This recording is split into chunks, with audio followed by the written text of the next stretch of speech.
जय श्री श्याम भक्तों, स्वागत है आपका आपके इस चैनल में जिसका नाम है भाव आपके स्टोरी मेरी। तो भक्तों, आज हम आपके लिए लेकर आए एक ऐसी अद्भुत और हृदय स्पर्शी कहानी जो आपके दिल को अंदर तक छू लेगी। आपकी आंखें खुशी से नम हो जाएंगी। बाबा श्याम पर आपका विश्वास इतना गहरा हो जाएगा कि जीवन की किसी भी मुश्किल से मुश्किल परिस्थिति में आप बाबा श्याम का नाम लेंगे और आप उस परिस्थिति से बाहर निकल जाएंगे। ये कहानी है एक निसंतान दंपत्ति की, जिनके आंगन में 11 सालों तक खुशियों की किलकारी नहीं गूंजी, लेकिन बाबा श्याम की कृपा से ऐसी उनके घर में खुशियां लौट आईं। यह सुनकर आप भी हैरान रह जाएंगे, तो तैयार हो जाइए, अपने दिल को थाम लीजिए। पर वीडियो शुरू करने से पहले आप लोगों से एक रिक्वेस्ट करना चाहूँगी कि अगर आप हमारे चैनल पर पहली बार आए हैं तो प्लीज़ चैनल को सब्सक्राइब करना ना भूलें, बेल आइकन को ज़रूर प्रेस करें ताकि बाबा के आने वाले सभी चमत्कार आप तक सबसे पहले पहुँचें। तो चलिए बाबा का पावन नाम लेकर शुरू करते हैं इस दिल को छू लेने वाली कहानी को। जय श्री श्याम। ये कहानी है नागपुर के एक मध्य वर्गीय लेकिन चहल पहल वाले मोहल्ले की। इस मोहल्ले में 2 परिवार अगल बगल में रहते थे, जिनकी जीवन शैली और सोच में जमीन आसमान का फर्क था। एक नियति ने उन्हें पड़ोस की अटूट बंधन में बांध दिया। एक घर में रहती थी संतोष, एक सीधी सादी लेकिन घाटू श्याम की परम भक्त महिला। संतोष का जीवन अपनी सादगी और बाबा पर उसके अटूट विश्वास के लिए जाना जाता था। हर सुबह उसका घर बाबा के भजनों से गूंजता था और उसके चेहरे पर हमेशा एक अजीब सी शांति और संतोष झलकता था। यह मानती थी कि बाबा श्याम ही जीवन के हर सुख दुख के साथी हैं और हर मुश्किल का हल उन्हीं के चरणों में है। ठीक उसके पड़ोस में रहती थी राधा, अपने पति विशाल के साथ।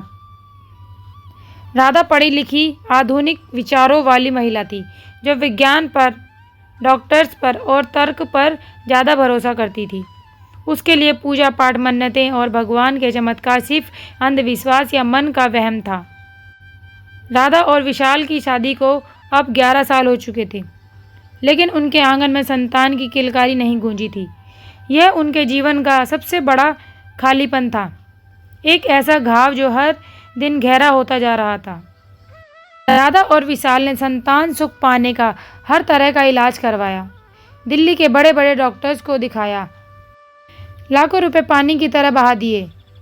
हर ट्रीटमेंट के साथ साथ नई उम्मीद जागती थी और फिर हर अस्पताल के साथ वह उम्मीद फिर से टूट जाती थी। परिवार और समाज का दबाव भी उस पर भारी पड़ रहा था। अक्सर रिश्तेदारों के तीखे बोल उन्हें सुनने पड़ते थे।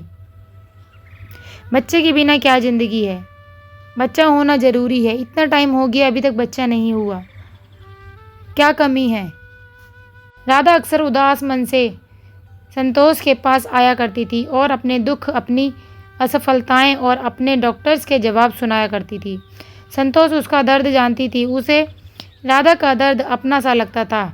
वो राधा को सहारा देती, उसे चुप कराती, लेकिन साथ ही हर बार एक ही बात कहती, राधा मैंने कहा ना, आप डॉक्टर्स और विज्ञान को छोड़ दो, एक बार मेरे बाबा घाटू श्याम को मानकर तो देखो, वही कुछ कर सकते हैं, उनके आगे एक बार अर्जी तो लगाओ, वे हारे का सहारा हैं, तुम्हारी ज़रूर सुनेंगे। पर राधा हमेशा सिर हिला देती, नहीं दीदी, यह सब मन बहलाने की बातें हैं। अगर बच्चा होना होता तो इतने सालों की मेहनत और डॉक्टर की पढ़ाई बेकार जाती क्या? मुझे इन बातों पर यकीन नहीं है। संतोष को राधा की बातें सुनकर दुख होता, पर उसे पता था कि घाटू बाबा ही चमत्कार कर सकते हैं। संतोष की बाबा श्याम में आस्था हर दिन और गहरी होती जा रही थी। वो अपने मोबाइल पर भी बाबा श्याम के भजन और उनके चमत्कारों की रील देखा करती थी। एक दिन वो अपनी रोज़मर्रा की रील देख रही थी, जो उसकी फीड में एक अजीब और बहुत ही खास इंस्टाग्राम रील आई। उस रील में एक भक्त बता रहा था कि अगर घाटू धाम से कोई विशेष खिलौना लेकर जाओ और उसे किसी ऐसे दंपत्ति को दो जिसके बच्चा नहीं हो रहा, तो श्याम बाबा की कृपा से उसके घर में जल्दी ही किलकारी गूंजती है। यह सुनकर संतोष के मन में तुरंत राधा का उदास चेहरा आया। उसे लगा शायद बाबा ने उसे ही यह संकेत दिया है। संतोष की घाटू धाम की वार्षिक यात्रा का समय भी आ रहा था। वह हर साल की तरह इस बार भी पूरी श्रद्धा से बाबा के धाम जाने की तैयारी कर रही थी। उसने अपने मन में ठान लिया कि इस बार वह घाटू से एक खिलौना राधा के लिए जरूर लेकर आएगी।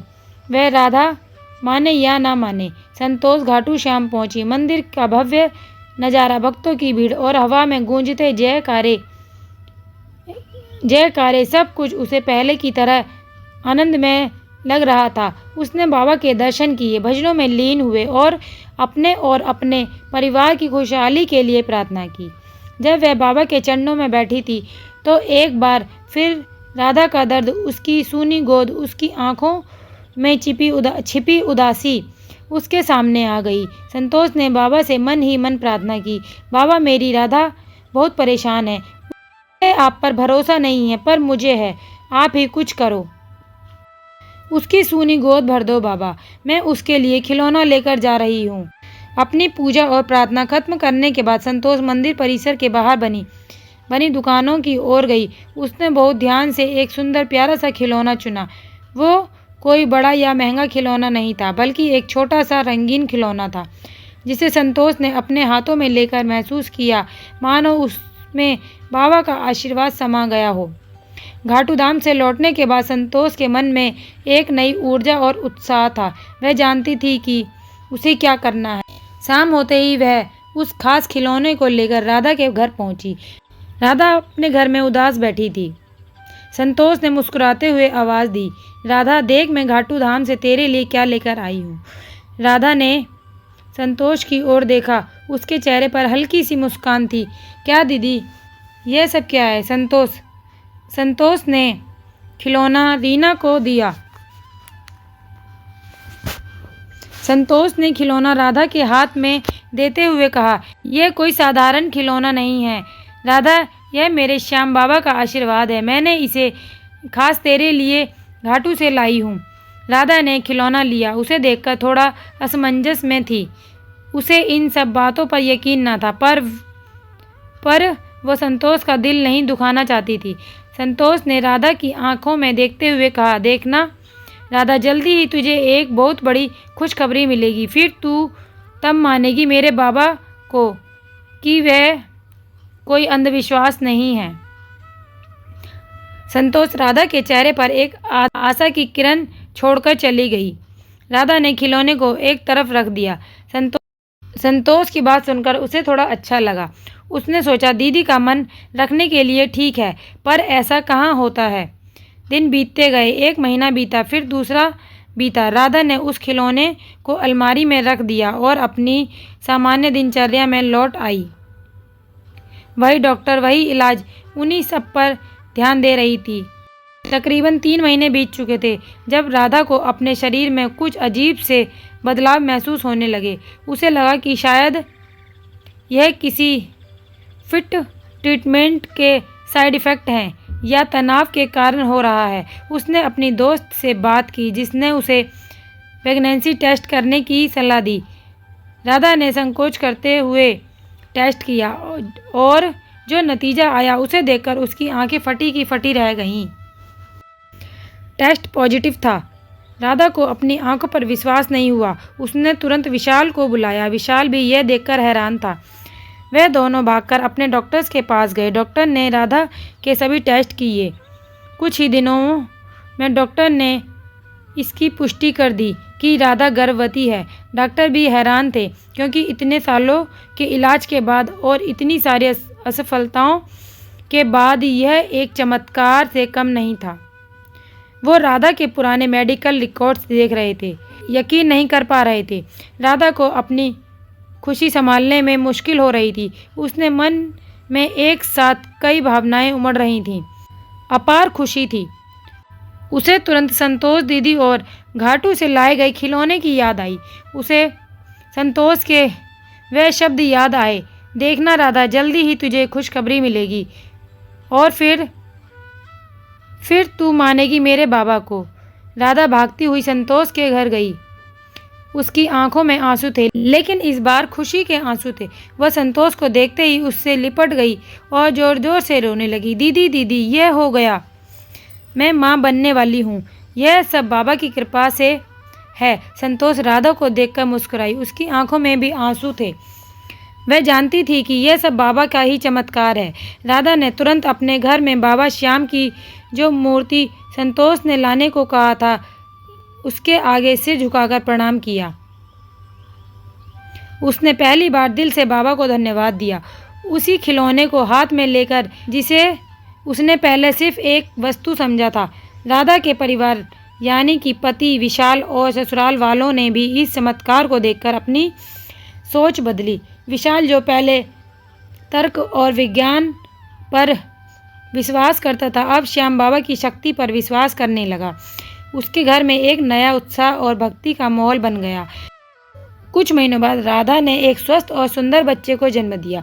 राधा एक दुलार करने वाली माँ बन गई और उसका जीवन खुशियों से भर गया।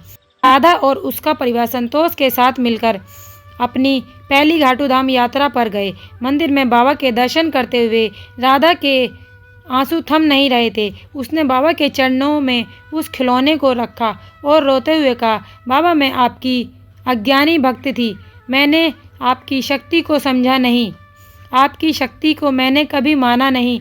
आपने मुझे माफ़ किया और मेरी सूनी गोद भर दी। अब से मेरा जीवन आपकी सेवा में समर्पित है। राधा ने अब अपनी कहानी लोगों को बताना शुरू किया।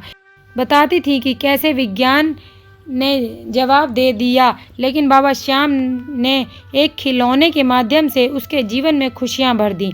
संतोष और राधा की दोस्ती और गहरी हो गई, जो आस्था और विश्वास की एक मिसाल बन गई।